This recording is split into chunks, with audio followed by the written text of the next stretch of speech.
বন্ধুরা, আজকে আমি মুগ মসুরি ডাল দিয়ে কুমড়োর সবজি বানাবো। কুমড়ো ডাঁটার সম্বাসটা দেওয়ার পরে ডালগুলো দিয়ে একটু ভাজা ভাজা করছি।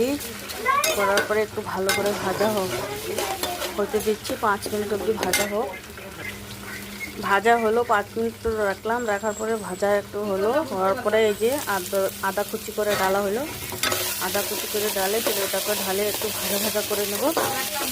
ভাজা করে নিয়ে তারপরে কুমড়োর ডাগাগুলো কাটা হয়েছে ওইটা ঢেলে দিলাম। ঢেলে দিয়ে নাড়াচাড়া করে আরও ওগুলো ঢেলে দেবো। আরও আছে বাকিগুলো, সব ডোগাগুলো পাতাগুলো কেটে ঢেলে দিলাম। ঢেলে দিয়ে এখন ভালো করে নাড়াচাড়া করে হলদি ঢেলে দিলাম, লঙ্কা ঢেলে দিলাম, তারপরে নুন ঢেলে দিলাম। তারপরে ওটাকে ভালো করে নেড়ে সেড়ে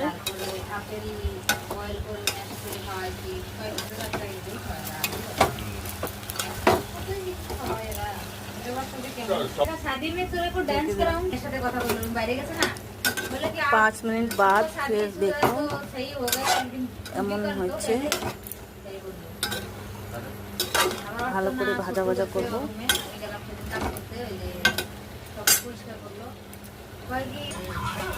এখন একটু জল ঢেলে দিলাম।